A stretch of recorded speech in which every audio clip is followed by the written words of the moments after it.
जयपुर में एक व्यक्ति रहते थे, उनका नाम था घाटम। घाटम नाम था।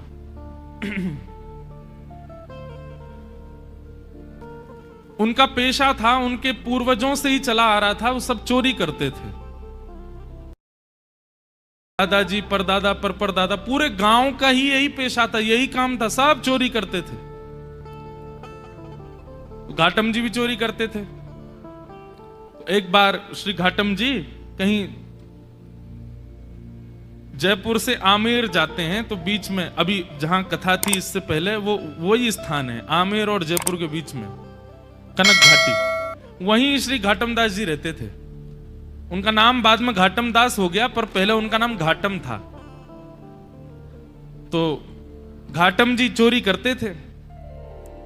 एक बार रात में बैठे थे चोरी करने के लिए, तो उस दिन कोई व्यक्ति तो मिला नहीं उनको मालदार, लेकिन झोला लिए हाथ में और जटाएं बांध करके कोई संत वहां से जा रहे थे। घाटम जी बेचारे 2 दिन से तो उनको कुछ चोरी हुई नहीं थी, फिर भी मन में विचार करने लगे, तो महात्मा है, इनकी क्या चोरी करूं मैं, कोई बात नहीं, चोरी नहीं करता हूं, प्रणाम कर लेता हूं जाके। और घाटम जी उनके मार्ग पर आ गए और अर्धरात्रि का समय, घनघोर अंधेरा, प्रणाम किया। महात्मा रुक गए, बोले अरे खुश रहो वत्स, क्या नाम है, नाम आदि पूछा, कहां रहते हो, स्थान बताया, क्या करते हो। घाटम जी बोले मैं चोरी करता हूं। महात्मा को यह बात बड़ी बढ़िया लगी कि इसने छुपाया नहीं मुझसे, सत्य बोला। बोले चोरी क्यों करते हो भाई, चोरी डकैती करना ही अच्छी बात नहीं है, मत किया करो, अच्छा काम नहीं है।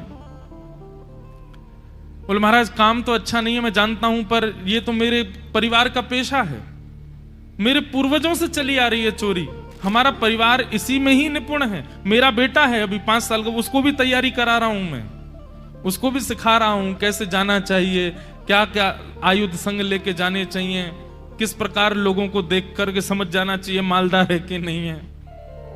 महात्मा बैठे बैठे, देखो संत का स्वरूप क्या होना चाहिए, संत केवल वहां ना जाए जहां माला और दक्षिणा मिले। संत का स्वरूप है वो जहां जाए, अगर दिख रहा है कि कुछ दूषित स्थान है, दिख रहा है कि इसके अंदर कुछ कमियां हैं, उसको सुधार करे। इसीलिए वो संत बना है, इसीलिए वो साधु बना है, केवल मालदार बनने के लिए नहीं बना है साधु।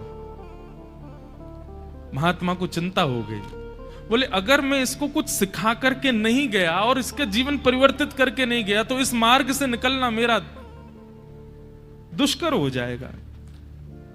ठाकुर जी ने मुझे इस मार्ग से भेजा है, इसका मतलब ठाकुर जी चाहते हैं कि इसको मैं कुछ बताऊं।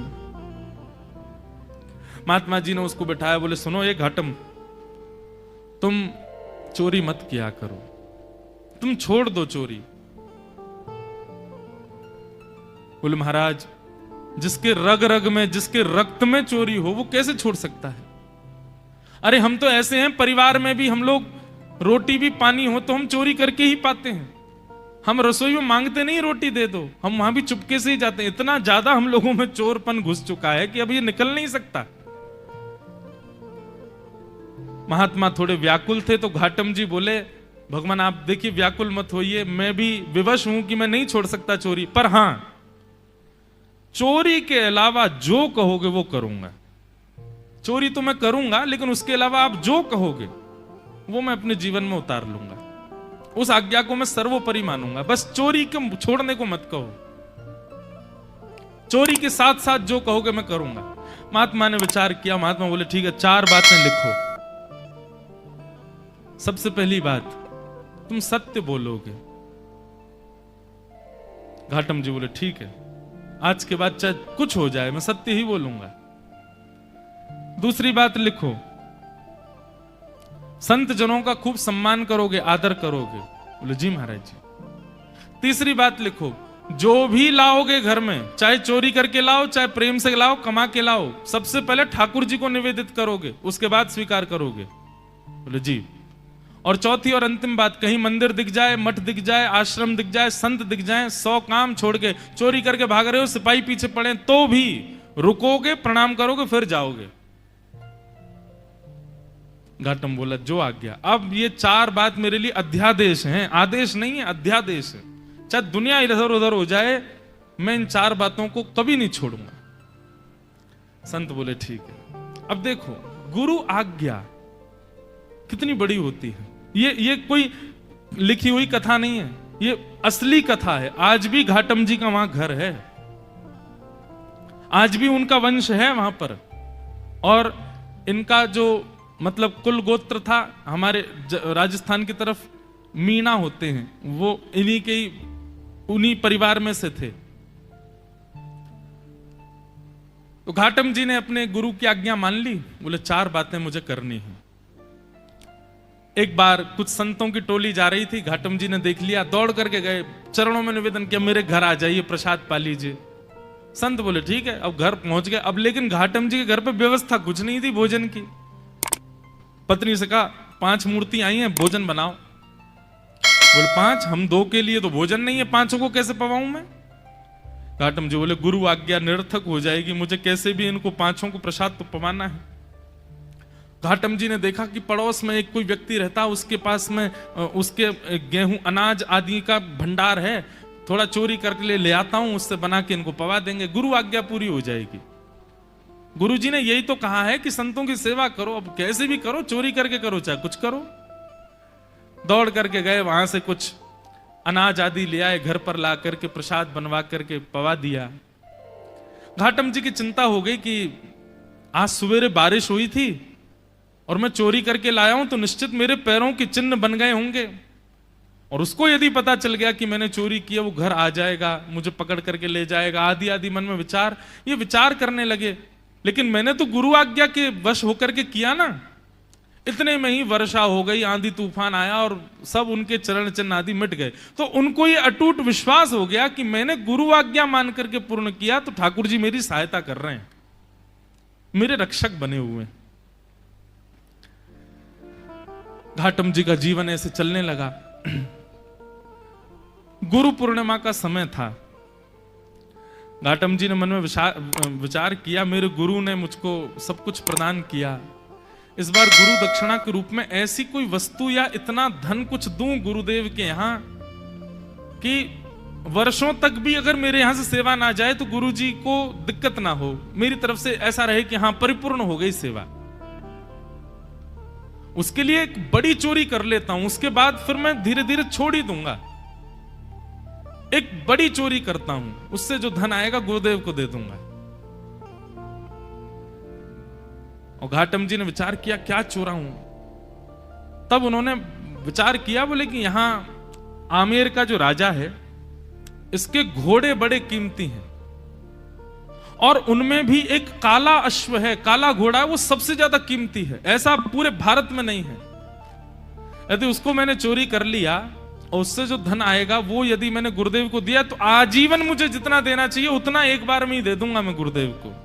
तो गुरुदेव के यहां गुरु पूर्णिमा की सेवा मेरी तरफ से होती रहेगी। घाटम जी चोरी करने के लिए जा रहे हैं। एक सामान्य से घोड़े पर बैठ करके घाटम जी और सीधे राजभवन में प्रवेश कर रहे हैं। मुख्य द्वार से ही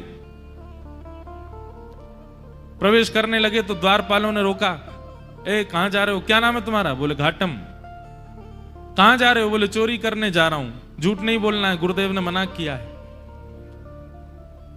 तो द्वारपालों ने मन में विचार किया, ये जरूर राजा का कोई गुप्तचर है, राजा का कोई बहुत घनिष्ठ व्यक्ति है, हमने इसको रोक दिया है, इसका परिचय पूछने, इसलिए बुरा मान गया, बुरा मान करके कह रहा चोरी करने जा रहा हूं। ए भाई सुनो, द्वार खोल दो, ये कोई राजा का परिचित व्यक्ति होगा, ऐसे कौन बोलता चोरी करने जा रहा हूं। द्वार खुल गए, वो भीतर प्रवेश कर गए। भीतर प्रवेश करके घुड़साल में गए, वहां सबसे महंगा घोड़ा जो काला अश्व था उसको खोल लिया, बैठ गए, लेकर के बाहर आने लगे, खुले में ही सबके सामने बाहर की ओर जाने लगे। तो द्वारपालों ने कहा ये तो राजा का घोड़ा है, ये क्यों ले जा रहे हैं? फिर भैया ये काला अश्व कहां लेके जा रहे हो? बोले चोरी करने आया था, चोरी कर ली, अब चोरी करके ले जा रहा हूं। द्वारपाल बोले ये तो कुछ ज्यादा ही बुरा मान गया है, ऐसे कौन बोलता है? अरे भैया द्वार खोल दो, इनको जाने दो। रोको नहीं। उनका सत्य और वहां द्वारपाल का उसके प्रति ये भाव रखना कि बुरा मान गए, वो ऐसा फिट हुआ कि किसी को शंका ही नहीं हुई कि ये चोरी कर रहे हैं। घोड़ा लेकर के चले गए और उसी समय राजा ने आज्ञा की मेरे घोड़े तैयार करो, मैं भी जाऊंगा कहीं। ऐसा उसने आज्ञा की। जाके देखा तो काले अश्व थे नहीं। अफरा तफरी मची। जब द्वारपालों के कान में बात पहुंची तो उन्होंने हल्ला किया कि अरे एक व्यक्ति आया था, आकर के इतना सत्य बोल के, वो तो बोल के गया मैं चोरी करने आया हूं, चोरी करके ले भी गया, तुमने रोका क्यों नहीं? बोले महाराज हमको लगा कि ऐसे कौन बोलता है, चोर कभी ये बोलता मैं चोरी करने आया हूं, लेकिन वो सत्य बोल रहा था तो हमको लगा आपका कोई गुप्तचर है, आपका कोई घनिष्ठ है, इसलिए हमने रोका नहीं उसको, ले गया वो। सैनिकों को भेजा, जाओ पकड़ लो उसको, घोड़े लेके आओ। घाटम जी घोड़ा लेकर के जा रहे थे, दौड़ रहे थे खूब तेज कि राजा के कोई दूत आए उससे पहले मैं इसका विक्रय कर दूं कहीं। लेकिन तभी उसी मार्ग पर ही एक मंदिर पड़ा राम जी का, और वहां संभवतः उसी समय आरती चल रही थी। गुरुदेव की आज्ञा याद आ गई। बोले गुरुजी ने कहा था कहीं मठ मंदिर आश्रम दिख जाए तुरंत रुक के प्रणाम करना है। तुरंत अपना घोड़ा रोका। भयभीत है मन में, लेकिन गुरु आज्ञा पर इतना विश्वास। घोड़े को रोका, खड़ा किया, वहीं एक पेड़ से बांध दिया, भीतर भाज करके गए। जल्दी जल्दी प्रणाम कर रहे थे, आरती चल रही थी, आरती प्रणाम की, संतों को प्रणाम किया, परिक्रमा लगा रहे थे, 4 परिक्रमा करी। लेकिन जब तक वो बाहर आते उससे पहले सैनिक आ गए, और सैनिकों ने आकर के देखा घोड़ा खड़ा है।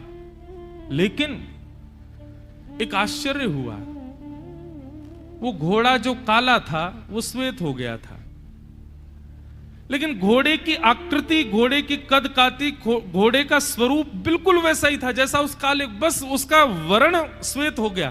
तो सैनिक खड़े तो हो गए आके, लेकिन कहने ये घोड़ा तो वही है, लेकिन ये श्वेत कैसे हो गया?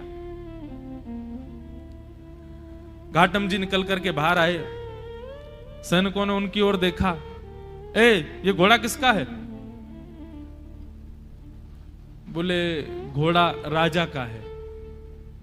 बोले राजा का घोड़ा तो काला था, ये श्वेत कैसे हो गया? तुम चोरी करके लाए ना? बोले हाँ मैं चोरी करके लाया। ये श्वेत कैसे हो गया? बोले ये तो मुझे नहीं पता, क्योंकि मैंने जब बांधा था तब तो काला ही था। ये श्वेत कैसे हुआ ये तो मुझे नहीं पता। अरे तुझे नहीं पता, ऐसा कैसे बोल सकते हो? बोले मैं सत्य बोल रहा हूं, मुझे लगता है मैंने जिनको निवेदित किया उन्होंने इसको श्वेत कर दिया। सैनिक बोले क्या बोल रहे हो ये? बोले हाँ मैं जो भी चीज लाता हूं पहले ठाकुर जी को निवेदित करता हूं, तो शायद ठाकुर जी श्याम वर्ण के हैं, उन्होंने सोचा होगा श्याम वर्ण के घोड़े पे मैं बैठूं दिखूंगा ही नहीं, इसलिए उन्होंने श्वेत कर दिया। सैनिक बोले ये क्या तुम बोल रहे हो? बोले मैं सत्य बोल रहा हूं, ये वही घोड़ा है जो राजा का है, मैं चोरी करके लाया हूं, मैंने बांधा था तब काला था, आप लोग आए तो कहीं आप मुझे पकड़ो ना, इसलिए ठाकुर जी ने श्वेत कर दिया, पर संभवतः आपने पकड़ लिया मुझको। तो तुम ये कहना चाहते हो ठाकुर जी तुम्हारी चोरी में सहायता कर रहे हैं? नहीं नहीं, सहायता तो ठाकुर जी नहीं कर रहे हैं, पर ऐसा कह भी दें तो कोई अतिशयोक्ति नहीं, कर तो रहे हैं, श्वेत उन्होंने ही किया है। बोले इसकी बातें हमें समझ नहीं आ रही, इसको पकड़ के राजा के पास ले चलो। राजा के पास ले गए। राजा ने जब घोड़ा देखा, राजा खुद आश्चर्य, बोले ये है तो मेरा ही घोड़ा, पर ऐसा भी नहीं कि इस पर कोई रंग लगाया हो, इसका वास्तविक रंग श्वेत कैसे हो गया? घाटम जी से पूछा, घाटम जी बोले मैं सत्य बोल रहा हूं, आप लोग मान नहीं रहे हैं, मैं ठाकुर जी को निवेदित करता हूं, जो भी चुराता हूं मैंने ठाकुर जी को निवेदित किया, उनको नहीं भाया होगा काला, इसलिए गोरा कर दिया। घाटम जी की बात पर किसी को विश्वास नहीं हो, तब राजा बोला एक तरीका है, यदि तुम्हारी बात में इतनी सत्यता है कि ये वही घोड़ा है, तो मेरे घोड़े के गाल के पास में एक मस्सा है, यदि वो मस्सा इसके हुआ तो मैं समझ जाऊंगा कि भगवान तुम्हारी सहायता करते हैं, तुम्हारी गुरु आज्ञा ही तुम्हारी सहायता करती है, तुम जो करते हो सब, और मैं तुमको छोड़ दूंगा। राजा ने जाकर के घोड़े की नार पर जब बाल हटा करके देखा तो वो मस्सा बिल्कुल वैसा ही था जैसा एक काले घोड़े के था, वही घोड़ा। राजा से विश्वास नहीं हुआ नेत्रों पर। उसी समय चरणों में गिर गया। बोले महाराज, आपके गुरु आपके बने रहें, पर आज से मेरे गुरु आप हैं। आप चोरी चकारी छोड़िए, सारे काम छोड़िए, आज से आप मेरे दरबार के राजगुरु हैं। आपकी गुरु आज्ञा इतनी प्रतापशाली कि आप एक चोरी का कृत्य करते हैं, उसमें भी ठाकुर जी सहायता करते हैं आपकी। आज से आप मेरे राजगुरु। और श्री घाटम जी को राजगुरु बना दिया। लेकिन राजगुरु बनने के बाद घाटम जी को बड़ी आत्मग्लानि हुई। उन्होंने मन में विचार किया कि मैंने गुरुदेव की आज्ञा मानकर के अपने दुष्कृत्य को नहीं छोड़ा, उसका यह परिणाम हुआ कि आज मैं एक राजगुरु बन गया। यदि मैंने अपने कृत्य भी सुधार लिए होते, सदकृत्य किए होते, तो आज ठाकुर जी मुझको मिल गए होते। तो घाटम जी ने अपनी राज पदवी का त्याग कर दिया, और राज पदवी त्याग करने के बाद वो सामान्यतया एक सामान्य व्यक्ति की तरह अपना जीवन जीने लगे, गुरु आज्ञा पालन करके। और श्री घाटम दास जी, उनके पद हैं बड़े सुंदर। वो उनका एक पद है, उसमें कहते हैं ठाकुर जी को कि हे ठाकुर जी, पहले तो मैं यूं ही खाता, अब तो ना कर खावा छा। ठाकुर जी, पहले तो मैं ऐसे ही खा जाता था, पर अब तो मैं स्नान करके पाता हूं प्रसाद। गल में माला, माथे पे तिलक, थारे निमित्त लगावा छा। महाने तो ऐता कर दीना, थाने की ना काई। मैंने तो इतना कर लिया आपके लिए, आपने मेरे लिए क्या किया ठाकुर जी? घाटम दास जात को मीना, तारोगे की ना। इतनी सरल सहज वाणी उनकी। ठाकुर जी से कह रहे हैं मैंने आपके लिए इतना कुछ किया, अब तो मैं नहा के खाता हूं, अब तो तिलक लगाता हूं, माला पहनता हूं गले में। ठाकुर जी अब तो कृपा करो मुझ पर। श्री घाटम दास जी का एक पद है, बहुत सुंदर पद है। जे नर रसना नाम उचारे, जे नर रसना नाम उचारे। आप लोग व्याख्यान बीच में जहां मुझे जरूरी लगेगा मैं करूंगा, लेकिन समझते रहिएगा। घाटम दास जी कह रहे हैं जो व्यक्ति अपनी रसना से भगवान नाम उच्चारण करता है, उसके साथ क्या क्या होता है श्री घाटम दास जी वर्णन कर रहे हैं। जे नर रसना नाम उचारे, जे नर रसना नाम उचारे, जे नर रसना नाम उचारे, जे नर रसना नाम उचारे। काम क्रोध मद लोभ तजे, काम क्रोध मद लोभ। घाटम दास राम को परिचय, तीनों लोक उधारे। जब आप राम बोलते हैं, मस्तिष्क पर भगवत चरणार विंदों का तिलक लगाते हैं, भेष भी भगवत भेष धारण करते हैं, तो निश्चित रूप से आप राम के हैं, ये परिचय आपका हो जाता है। सबका अपना एक परिचय है, पर वैष्णव का परिचय दूर से देखने मात्र से पता चल जाता है कि ठाकुर जी का है। इसीलिए मैं कहता हूं कि भेष बहुत आवश्यक है। यमदूत दूर से ही देख के समझ जाएं कि हाँ ठाकुर जी को सेवक है, ठाकुर जी को चरण उपासक है। भले ही भीतर से कुछ भी हो, बाहर से भेष के रूप में ही केवल तुम ठाकुर जी के बन जाओ, वही से ही कल्याण है। घाटम दास जी कह रहे हैं राम जी का परिचय, जिस प्रकार कहीं पुलिस वाले बैरिकेटिंग लगा दें या कहीं वीवीआईपी लोग नहीं जाने देते भीतर, तो वहां आप अपना परिचय बताते हो कि हमारा उससे परिचय है। वहां के एमएलए हमारे चाचा हैं, वहां के वो मुख्यमंत्री हमारे फूफा जी हैं, ये है वो है, ऐसे परिचय देकर के भीतर चले जाते हो। घाटम दास जी कह रहे हैं तीनों लोग सब जगह पहरेदारी है। पाप करने वाला नरक जाएगा, पुण्य करने वाला स्वर्ग जाएगा और भक्ति करने वाला वैकुंठ जाएगा। इनके अतिरिक्त व्यक्ति यहां कोई नहीं आ सकता। परंतु घाटम दास जी कहते हैं जिसका राम जी से परिचय है, जो राम जी का है ऐसा जिसका परिचय है, तीनों लोक उद्धार है। उसको तीनों लोक में कहीं भी रुकावट नहीं हो सकती, वो तीनों लोकों से उबर जाता है।